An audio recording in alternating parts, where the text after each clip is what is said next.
Alright, so this is our main character, Itadori. He's pretty strong, not gonna lie. He has a grandpa he visits in the hospital every now and again, and he's part of this occult club. He doesn't really believe in the stuff, but he's just there to act as emotional support when the other two club members want to explore a spooky place. One day on his visit to the hospital, Grandpa tells him to help people so that when he dies, he actually has friends and family who are there to be sad for him. And with that, boohoo, Grandpa dies. Wait a minute, who's this guy? While Grandpa was dying, this other guy's been put on an investigation to look for this old relic which can attract super dangerous demons once it's been unwrapped from its seal. Itadori only has the box though, which means, dun dun dun, it's somewhere else. Let's check in with the other two members of the occult club who are currently unwrapping the old relic from its seal, and would you look at that? A bunch of dangerous demons show up. New Guy and Itadori both rush to the school just in the nick of time before both the occult club members are about to die. Bang, bang, bang, another big demon shows up and New Guy's about to die. Just at that moment when Itadori feels like eating the relic because it can give him powers. He does that, defeats the big demon, but oh no, that means he's also dangerous because he's got a demon who's possessing him right now. Yes, he's got control over it, but the government is pretty worried that he actually can't control it. Overall, it's basically an anime about fighting demons, so that's as Christian as it's going to get. I will acknowledge though, the big elephant in the room of course is the fact that Itadori is kinda but not really possessed by this demon. Can switch places in terms of who's control of his body, which is completely opposed to Christian doctrine. Of course, we cannot and should not depend on the power of demons in real life, and even if we do, it won't be us in control, but it'll be the demons who we've given power who gain control over our life. So,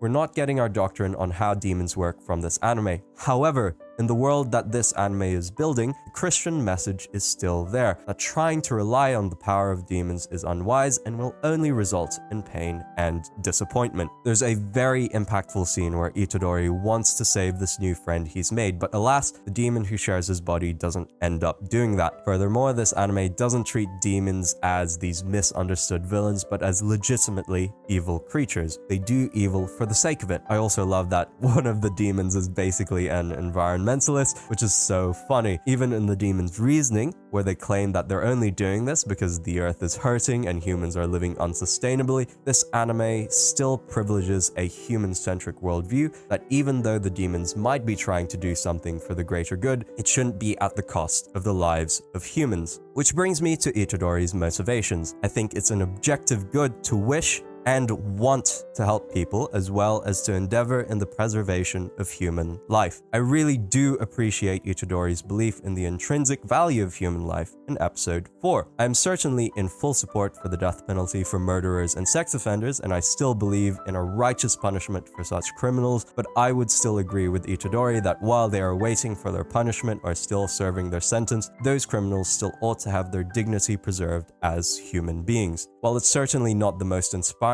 thing, I'm still happy to call Jujutsu Kaisen a Christian anime for these reasons, mainly because I think it's such a noble thing to want to maintain the sanctity of life. I think there's a couple of problems with it, and it gets a little goofy sometimes, but I think by the second half of the season, most of the problems I saw in the first 12 episodes are basically non-existent. I thought the treatment of the Kyoto Goodwill event arc was done well, because there was proper fighting and we were really able to treat these characters as being capable to hold their own, with the threat not being demeaned but actually having some weight to it. I do also appreciate, considering this is a MAPPA production, that the characters themselves are still properly drawn rather than having used CG. Not to mention there's basically no fan service with the exception of one scene. So, unless the bit about the demons is really off-putting to you, I have no real problems recommending this anime because Jujutsu Kaisen, in my eyes, is a Christian anime. Though, that's not to say that it's without its problems. If you want to really hear me complain about this anime, I've done a video comparing Jujutsu Kaisen with Chainsaw Man.